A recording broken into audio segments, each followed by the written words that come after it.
Welcome to another episode of Gab Design with Gabby and Jeremy. And we just realized, crazy thought, but next week is Thanksgiving. Like, what the heck? Where did that come from? It came up pretty fast, Yeah. no doubt. I was talking to Jeremy the other day about some cohort topics and scheduling, and he's like, Gabby, next week is Thanksgiving. And I was like, that's impossible. So, where has the year gone? 2025. Let's talk about it. All right, let's do it. Yeah, it's been a crazy year. I think we're all feeling it. And, it's had a lot of ups and downs, but I think with any kind of tough year and tough things, resiliency is key, right? And just like finding those moments to be grateful and finding those moments that you can say, like, hey, I'm just thankful that X is happening, or that, I have my health, or whatever that might be, is just putting it on perspective. Personally, as someone who tends to be a pessimist myself, that can be really hard to do. But what are you grateful for this year? For me, I think I was thinking about this earlier. I think it's just connections this year. I've realized reconnecting with some old friends that I had fallen out with just as life took me in different places. I think just realizing the power in a positive way of social media and platforms like LinkedIn to connect with maybe old coworkers or old friends who I had lost touch with, but rekindling those relationships and realizing I'm more connected to people sometimes than I like to think. I think being a remote worker in my current role, it's easy sometimes to miss a bit of that social connection when you're, sharing a meeting or, going to an event or something with people in real time. In actual physical space, right? Versus on a screen. So I think for me, I think being more intentional about spending time with family and friends Yeah, we definitely in made the that a flesh, priority. right? With Yeah. less screen time and just living more in the present. Yeah. That's what I feel like to me has been 2025 has reminded me the power of those things when I'll stop and take a minute to breathe and reflect, right? Well, I think you and I made 2025 kind of the year of really prioritizing our family and like our kids, and putting that, above everything else, and not giving so much attention to maybe some other things, realizing personally like our kids only have maybe like 4 years left under our roof, possibly. So it goes fast. So I agree with you there. That's a good one for sure. So what about you? Yeah, I think 2025 has been like a pivotal year for me where I mean, you've, had to live with me for almost 20 years now. So I would 21. say 21. 21. Oh, we're drinking age. Who's counting, right? But I would say that for me, it's really been finally like prioritizing starting my own thing. I'm really grateful for that, and like obviously the support you guys have given me as a family to do that. So starting the design cohort has been a huge pivot for me. I've always had the desire to kind of teach and help others. I think that came from just watching my dad be a professor of mechanical engineering, for his career. And I see the power in that. So it's been really nice to be able to feel like I'm paying it forward and helping others and coaching. And that has been a huge step. So I think I'll be seeing 2025 and be grateful for finally actually taking a very big step in my own kind of future and how I want to run my future very intentionally moving forward, which is all this stuff that I guide and coach people on. So I'm living what I preach, and that has been really exciting. Hasn't come without its own challenges and mental, mindset kind of exercises that I have to play. But it's definitely been probably the highlight of my own personal journey in 2025. And then I think just spending time with the kids and really like refocusing and prioritizing that in such an intentional way has felt very kind of humbling, and also just good, to finally do that and not always have the stress of like corporate work bogging me down. So yeah, I think that's my biggest kind of things and highlights of 2025. But like we said, there's been a lot of turmoil and ups and downs, and it's definitely been a roller coaster ride. With a lot of different things, both personally and just the environment we're in. And so we realized that like we're probably fortunate in a lot of what's going on, you and I. So very grateful for that as well. So for sure.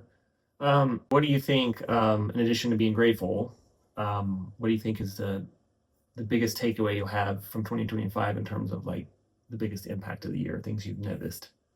I mean, 2025, I think one of my observations is everyone's just kind of over the constant bombardment of information.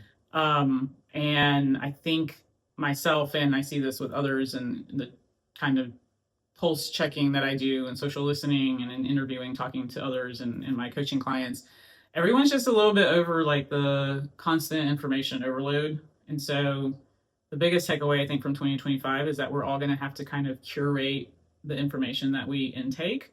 And I do think we're going to see a big pivot in 2026 on social media consumption, how social media is consumed, how information is consumed. And so, yeah, trying to kind of think ahead on that. So that would probably be my biggest kind of observation of the year from like a professional standpoint. Nice.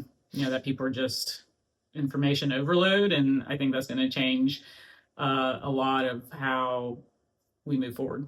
So Okay. what about you? What's your biggest, like, I mean, what was your, let me ask you a little Yeah. bit differently. What was the thing in 2025 that you found the most annoying?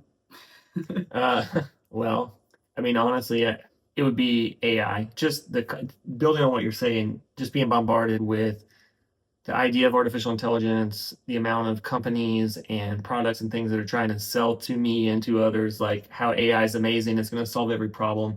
And I think as a creative, we're working with, creative folks, it's the worry, concern about how that's going to affect the job market. Yeah. I think we've all It's seen, reality. I mean, what are we seeing in the world today? Every week we see, Verizon laid off 10,000 people, Delta laid off people, you name it, Target, Home Depot, Bank of America, like all these companies are trying to figure out how to use AI because everyone knows they have to figure it out. But I don't think a lot of people are clear on exactly what it's going to do. I don't think anyone knows. Right? And I Yeah. think anyone who says they are is probably a little full of it because we just don't know what we don't know yet. But I think that it's just every time I'm on a platform, it feels like that's the bulk of what I'm seeing and hearing.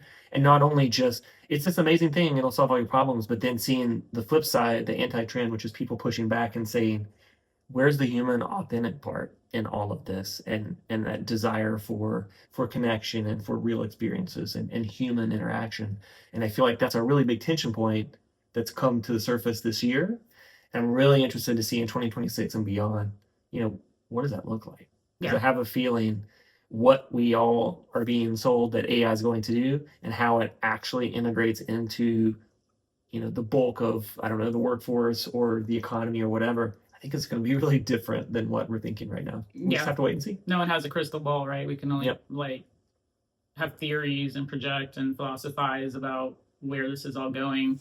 Obviously taking educated guesses, but those are just educated, right? So It's like I remember, I'll never forget it. I saw a video clip when the iPhone came out in 2007, and they talked to the CEO of Microsoft at the time, and they said, "What do you think about this new iPhone that come out?" And he's like, "This is gonna flop. No one's gonna spend $500 for a phone. It's absolutely ridiculous. People want physical buttons. They don't want to touch on a screen. This will never work." And I think it's a perfect example if you look back and you say, "Wow, that was what had been done before." So people were just relying on, well, no one's even interested in that because they've always been interested in a certain way. And I think with AI, it could be a similar thing where people it feel is. so sure about something's going to succeed or fail, but we just don't know how it's going to go. yeah, I was talking to someone the other day, and I kind of made this metaphor of like you kind of have to hedge your bets, and you have to find a path, and you got to pick what feels right for you. Mm-hmm. So either you're all in AI, or you're going to go all in handcrafted, or Yep. you're going to do some sort of mix. And it's like you have these three kind of roads that you can go down. You got to figure out what's right for you. And I think there's validity in all of them. And sometimes it's just about having the clarity of what feels right for you, and then just choosing to go down the path and Yeah. just like going instead of being like stuck in the should I not. And we've talked to a lot of people through the cohort, on like where their mindset is with AI. Like some people are like, it's just too much for me to handle right now. I'm just going to continue to be great at my craft, do what I do well, and, just kind of let things land where they are and then deal with it at that point, Right. versus trying to like get ahead of the curve and like learn a bunch of AI now. And then you have those people that are all in on AI, right? And they're like, Mhm. well, I'm going to go become that AI expert because that's where the future is. So, but no one really knows, you kind of got to just decide where you want to go. But yeah, 2025, I think the bombardment of new AI tools, which ones to use. And I don't know, for me, the fatigue on that was real. Yes. So I agree with you. That was a huge frustration because, you try one AI tool, they want you paid for the pro, it's $30 a month. You're like, I'm subscription overload here. Yeah. It's like one more thing. And then you pay for it and you realize it doesn't do what you need it to do. And then you're stuck in that subscription for, another month or what have you before you can cancel it. So it's like this constant churn of like, try it. Does it work? Which one do I like the best? It's like, because that's the other thing I have found personally with all of these advertisements, even for like different sorts of courses, because 2025 was a big year for me to invest in like myself, right? And I took a couple of courses, and what I found with some of the things that I took and some of the trainings that I took is like they don't quite exactly unpack what you're going to get out of the course. You kind of like a leap of faith going into it, and you're paying maybe a couple $1,000s for something, and you're like, okay, this is not what I expected. It's different than I expected. I'm still getting stuff out of it. But then you come to realize, like, when you signed up for the course, you're like, yeah, I guess I never really was told what I was like, what the like what the model for the course was. Okay. You're like, I signed up for the end result, like, oh, I was gonna learn about social media, or I was gonna learn about whatever.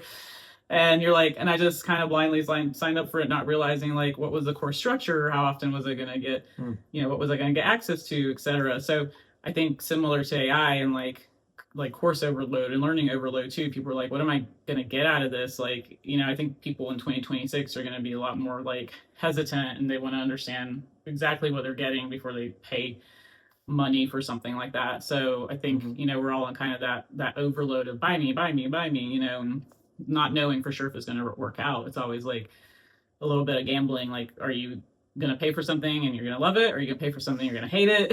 And then remembering to cancel that subscription later. Right. Yeah. So I think 2025, that was like, I mean, we even do that with our own like, media consumption with like Netflix and HBO and whatever, right? It's like we're kind of like, am I going to get enough out of this? You got to go audit and say, what am I getting for these investments, right? Because if you're paying for a subscription, you're investing in something. You're investing in access to information. Yeah. So you got to go back and say, am I getting out of this what I want, what I need? Or, do I want to shift that to something different? Yeah, but I think those AI subscriptions, like, you're going to go Nano Banana. Now there's Nano Banana Pro. Now there's, every day Chat GPT asks me if I want to like upgrade to Pro. And I'm like, no, not really. I'm getting, it's like, I'm trying so hard not to like upgrade to things. And like, there's just one more subscription. Yep. So yeah, everything's like super fragmented in that way too. So hopefully, that fragmentation is definitely a huge fatigue, I think, for everybody. So 2025 was kind of that year of just like being bombarded. And I think 2026, we'll see, but maybe it'll be more of a year of like the filtering. People are going to start curating more like what they need. And then they're going to curate their subscriptions. They're going to curate, their AI consumption. Like they're going to start curating things a bit more to their needs and create like, tech stacks and learning stacks that like work for ultimately their goals. So yeah, that would be interesting. But yeah, that was a little bit of a recurring annoyance, I think, in 2025. Yeah. So for sure. But yeah, and the job market's kind of crazy. Like I was talking to someone the other day, and we were just discussing like we've never really we've both been in the industry a really long time, and like we've just never seen a job market quite this volatile and just like fragmented and what have you. So yeah, I think that's been like a huge thing in 2025 as well. So and that leads me into a perfect segue for our next cohort call, which is in December 12th, I think it is. And our topic is, where are the design jobs going? Since you just, eloquently was talking about the job market and the shifts. So, I mean, this seems like a perfect opportunity for people to join in and have more of that discussion with us in December. Yeah. I mean, the hope is, 2026, that the job market picks up. The midterm elections are in 2026 as well. So some people are, hoping that helps kind of boost the economy. And I think the best thing that we can look at is, with AI and a lot of other kind of factors happening right now across the world and socioeconomic trends. The question is, where are design jobs going to land? Where are we seeing like the design jobs going?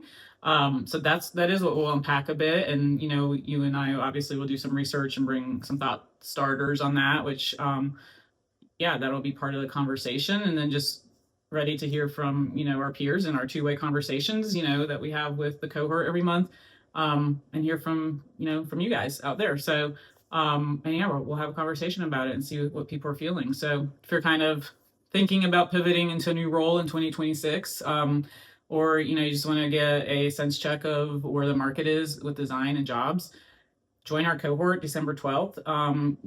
Sign if you're not a member yet, become a member, and you'll get the invite directly to your inbox. And we'll be talking about where our design jobs going, and that's kind of what we'll be talking about. Yeah, so let's do it. Yeah, awesome. Well, we're very grateful for all of you and all of our members at the design cohort. It's been an extremely fun year.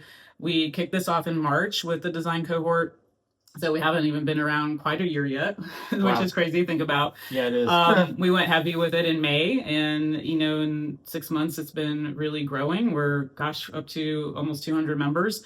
So we just continue to see you guys wanting to have these two-way dialogues, be part of a community, and be able to connect with peers across all of the industry, and not be so siloed, have real conversations about what's really going on, and just feel more connected as a community. So we look forward to doing more of that in 26, and we're very grateful for everything that has happened, all thanks to you guys of wanting to be part of our community. So we look forward to seeing you.